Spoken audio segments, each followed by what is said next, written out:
Bonjour, lors de votre cycle Art du cirque, vous allez être amené à enrichir votre numéro collectif.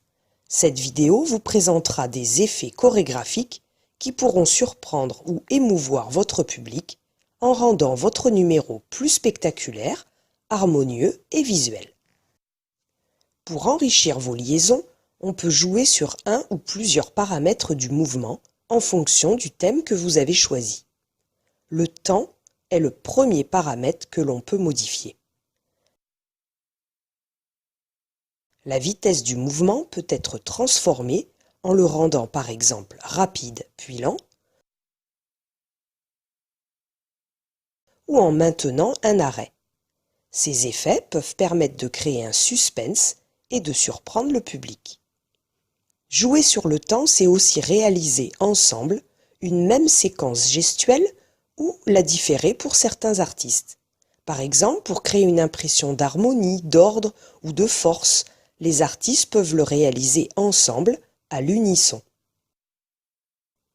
Les artistes peuvent réaliser le même geste en cascade, les uns après les autres, pour donner une impression de jeu ou de gaieté. Mais ils peuvent également utiliser le canon, en ne démarrant pas en même temps, pour produire une impression de régularité ou d'infini. On peut aussi utiliser l'effet question-réponse.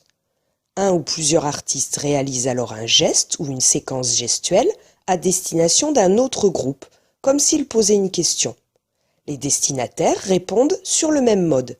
On peut ainsi créer une impression de dialogue ou de dispute. La variation de l'espace peut aussi permettre de créer des effets. Tout d'abord, on peut utiliser la scène dans différentes orientations, ou en étant près, loin du public.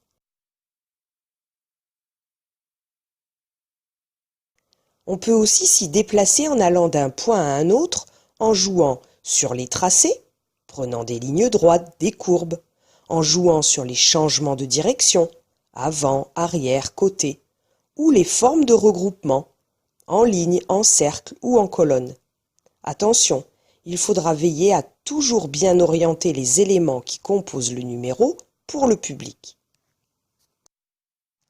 Dans l'espace, on peut aussi varier les distances entre les artistes, loin, près, côte à côte, tout autour, les relations entre les artistes, lorsqu'ils se rencontrent, se séparent, se croisent, se frôlent, s'évitent ou restent ensemble, et le nombre d'artistes sur scène pour donner l'impression de vide par exemple.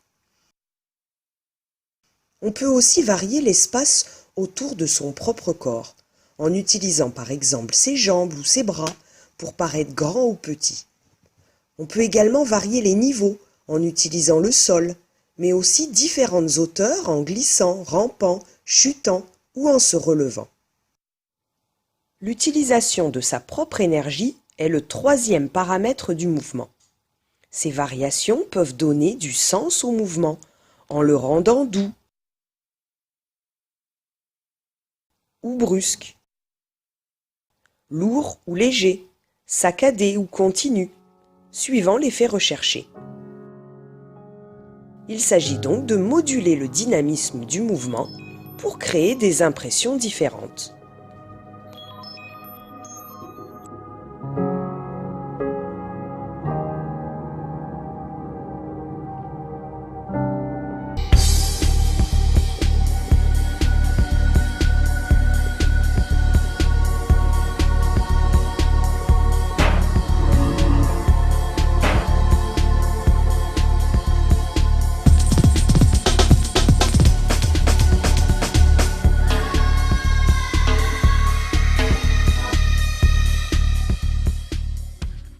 Alors, rappelez-vous, pour enrichir un mouvement ou une chorégraphie, on peut jouer sur le temps, l'espace et l'énergie. Cela vous permettra de renforcer l'émotion ou de créer des surprises chez le spectateur.